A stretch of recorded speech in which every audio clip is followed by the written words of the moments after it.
사랑하는 재림성도 여러분, 안녕하십니까? 우리가 함께 공부했던 12과 마지막 시간 여섯째 날 공부를 기도하시고 시작하도록 하겠습니다. 사랑의 아버지 하나님, 출애굽기 교과 12과를 주님의 인도하심 아래 잘 배울 수 있도록 도우셔서 감사합니다. 오늘 마지막 여섯째 날 공부를 시작하오니 끝까지 우리 마음 가운데 함께 하시고 겸손하게 말씀을 배우며 주님을 발견하는 시간 될 수 있게 은혜 내려 주시옵소서. 모세의 경험이 우리의 경험이 되게 하시고 모세의 기도가 우리의 기도가 되게 하여 주옵소서. 주님의 빛나는 자녀로 변화시켜 주실 것을 믿사오며 예수님의 이름으로 기도드립니다. 아멘. 사랑하는 성도 여러분, 어느덧 여섯째 날 더 깊은 연구를 위해 시간을 맞이하게 되었습니다. 이번 주 교과의 제목은 여호와의 영광을 내게 보이소서였죠. 여러분들께서는 함께 공부하시면서 여호와의 영광을 발견하셨습니까? 이제 어느덧 출애굽기 교과도 다음 시간이면 마치게 되는데요. 이번 주에 배운 모세의 경험에 대한 기록은 우리에게 참 많은 것을 깨닫게 해주고 또 생각하게 해주었던 것 같습니다. 여러분, 우리는 이스라엘의 실패와 넘어짐을 통해 우리 자신을 비추어 볼 수 있어야 합니다. 그들의 죄를 우리도 똑같이 반복하고 똑같이 넘어진다면 여러분, 하나님께서 너무 슬퍼하시겠죠. 죄는 언제나 우리의 생각과 판단을 흐리게 만든다는 것을 다시 한번 생각하게 됩니다. 여러분, 출애굽기 32장의 금송아지 사건에서 보셨듯이 이스라엘 백성은 하나님과 함께 했던 놀라운 특권을 누리고 또 경험했지만 너무나도 쉽게 그것을 저버렸습니다. 그들이 보여준 금송아지 우상 숭배는 단순한 실수가 아니라 하나님을 버리고 다른 신을 섬기게 하는 아주 심각한 죄였습니다. 그러나 여러분, 그 가운데에서도 하나님의 사랑은 여전히 그들을 향하여 흘러넘쳤습니다. 하나님께서 택하신 사람 모세는 그토록 자주 자신을 원망했던 이스라엘 백성들을 버리지 않고 오히려 그들을 위해 생명을 걸고 자기 목숨을 걸고 하나님께 간구했습니다. 이는 장차 인류를 위해 생명을 내어주신 예수님의 십자가의 사랑과 그분께서 우리를 위하여 하신 중보의 사역을 미리 보여주는 그림자였던 것이죠. 교과 174페이지에서 제안하고 있는 것처럼 여러분들께서도 반드시 부조와 선지자 28장 시내에서의 우상 숭배 이 부분을 꼭 한번 읽어보시기를 부탁드립니다. 하나님께서 율법을 주시고 백성의 지도자들 모세, 아론, 나답과 아비후 그리고 70인의 장로들과 식사자리를 통하여 언약을 비준하셨을 때 백성들은 일제히 주님의 말씀에 따르겠다고 큰 소리쳤습니다. 그것도 2번씩이나 말이죠. 그러나 그들은 하나님께서 주신 언약을 가볍게 여겼습니다. 우상 숭배에 빠졌고 심지어 하나님을 섬기는 모습과 우상 숭배를 섞어서 마치 그들이 그렇게 해도 되는 것처럼 스스로를 속였습니다. 하나님께서는 그런 백성들과 함께 올라가지 않으시겠다고 하셨죠. 그러나 모세는 주님께 나아가서 주여, 저들의 죄를 사해 주옵소서. 그렇지 않으시려면 차라리 제 이름을 주의 책에서 지워 주십시오라고 기도했습니다. 우리는 모세가 그런 경험을 통해서 하나님 앞에 나아가서 주님의 영광을 보여달라고 요청했을 때 하나님께서 그 기도에 응답하신 것을 이번 주 교과에서 함께 살펴보았습니다. 하나님께서는 이제 하나님을 더 깊이 알고 받아들일 준비가 된 모세에게 그분의 영광을 보여주시고 그분의 선하심을 보여주시며 하나님이 어떤 분이신지 가르쳐 주셨습니다. 저와 여러분도 모세의 경험과 함께 이번 주에 하나님과 더욱 깊이 만나고 교제하는 경험을 하셨으리라 짐작합니다. 여러분, 교과에 이런 이야기가 기록되어 있었습니다. 제가 읽어보겠습니다. 어느 흐리고 어두운 날 아버지와 아들이 성당을 방문했다. 그들이 성경의 여러 이야기를 아름답게 묘사한 스테인드 글라스 창문을 바라보고 있는데 갑자기 햇빛이 비추기 시작하면서 유리에 그려진 인물들의 모습이 환하게 드러나기 시작했다. 소년이 아버지에게 물었다. 아빠, 이 사람들은 누구예요? 아버지는 기독교나 그리스도 또 그분의 제자들에 대해 잘 몰랐지만 재빨리 대답했다. 이 사람들은 그리스도인들이야. 이 눈부신 모습은 아들의 마음속에 깊이 남아 있었다. 어느 날 수업 시간에 선생님이 물었다. 얘들아, 너희는 그리스도인이 어떤 사람인지 아니? 어린 소녀는 성당에 빛나는 그림을 떠올리며 대답했다. 알아요. 그리스도인은 빛나는 사람들이에요. 이와 같은 맥락에서 예수님도 제자들에게 이렇게 말씀하셨다. 너희 빛이 사람 앞에 비치게 하여 그들로 너희 착한 행실을 보고 하늘에 계신 너희 아버지께 영광을 돌리게 하라. 우리는 이미 목요일 공부를 통해서 모세의 얼굴이 왜, 과연 어떻게 빛나게 되었는지를 살펴보았습니다. 하나님께서는 자신을 온전히 하나님께 열고 나아오는 자에게 그분의 영광을 비추시고 광채가 나게 해주신다는 사실을 배우게 되었습니다. 우리도 모세처럼 얼굴에 광채가 날 수 있을까요? 물론 제가 모세를 닮아가자고 말씀드리는 것은 아닙니다. 우리는 그리스도를 닮아가야 하겠죠. 예수님께서도 우리의 착한 행실이 세상의 빛이 된다고 말씀하셨습니다. 변화는 우리가 스스로 할 수 있는 것이 아니라고 이미 배웠습니다. 주님께서 우리를 변화시켜 주시면 가능한 것입니다. 우리가 주님 다시 오시는 그날까지 세상에 그리스도의 빛을 반사하는 자녀로 살 수 있기를 소망합니다. 우리 174페이지 아랫부분에 있는 함께하는 토의를 위해 질문들을 우리 함께 읽고 또 묵상하도록 하겠습니다. 우리 각 질문들을 통하여서 우리의 삶을 돌아보고 어떻게 하면 진정으로 빛나는 사람들이 될 수 있을지를 고민해 보도록 하겠습니다. 첫 번째 질문입니다.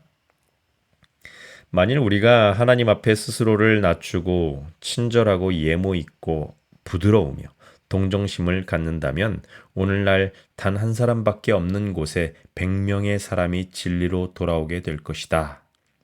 이 글은 우리의 성품과 행동, 태도가 우리의 증거에 어떤 영향을 미치는지에 대해 우리 모두를 위한 어떤 강력한 기별을 담고 있는가? 여러분, 이 말씀은 우리의 인격과 태도가 단순히 개인적인 문제가 아니라 복음의 증거와 직결된다는 점을 분명히 보여주고 있습니다. 교회가 사람들에게 매력적이지 못한 이유는 종종 교리의 부족이 아니라 성품의 부족에 있습니다. 우리가 친절하고 부드럽고 동정심을 갖는다면 우리의 삶 자체가 살아있는 전도가 될 수 있습니다. 불친절한 말과 태도는요, 복음을 가로막지만 친절한 미소와 따뜻한 말 한마디는 주변 사람들의 마음을 열어서 복음을 받아들일 수 있게 한다는 것이죠.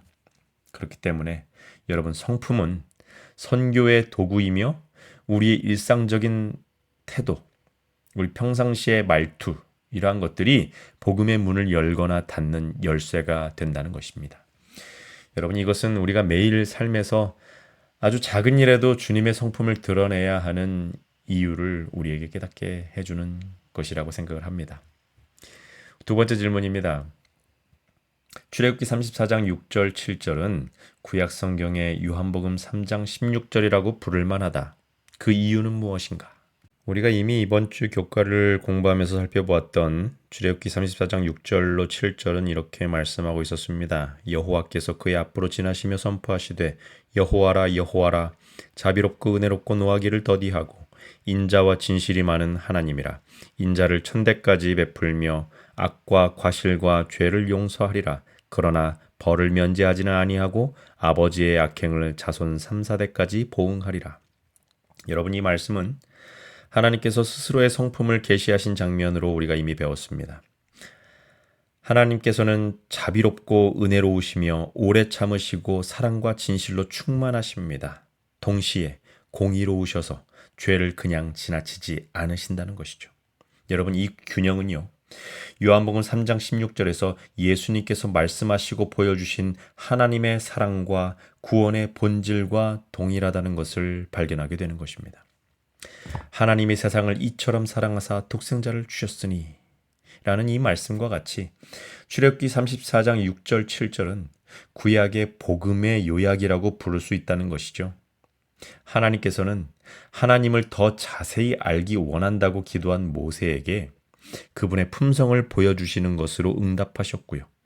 그분의 품성은 출애굽기 34장 6절로 7절에서 기록하고 있는 것처럼 그분의 인자하심과 자비하심, 긍휼과 용서, 거룩함과 공의로 나타나고 있는 것입니다. 그리고 그 모든 하나님의 성품을 보여주신 사건은 바로 그리스도의 십자가인 것입니다. 그래서 여러분 출애굽기 34장의 하나님의 자기 계시가 구약의 요한복음 3장 16절이라고 불릴 수 있는 것이겠죠. 우리가 독생자이신 예수 그리스도를 믿을 때에 하나님의 성품을 경험하게 되고 하나님을 발견하고 보게 되는 것입니다. 세 번째 질문입니다. 출애굽기 34장 6절 7절에 보여주신 하나님의 자기 계시에 근거하여 당신의 하나님은 어떤 분이냐고 묻는 사람들에게 하나님의 성품의 아름다움을 어떻게 설명할 수 있겠는가?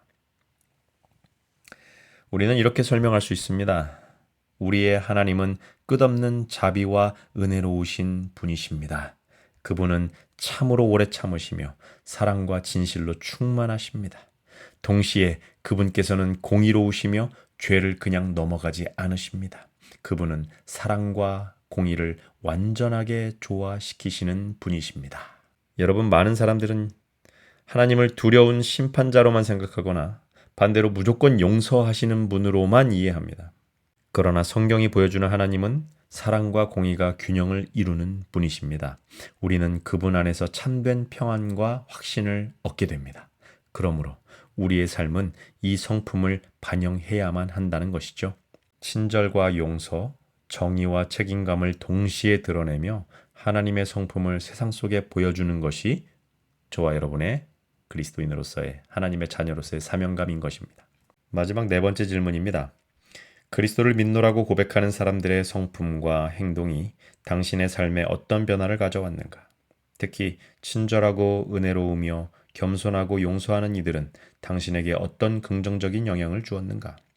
반대로 불친절하고 편협하며 오만한 기독교인들은 당신과 하나님과의 관계에 어떤 영향을 미쳤는가?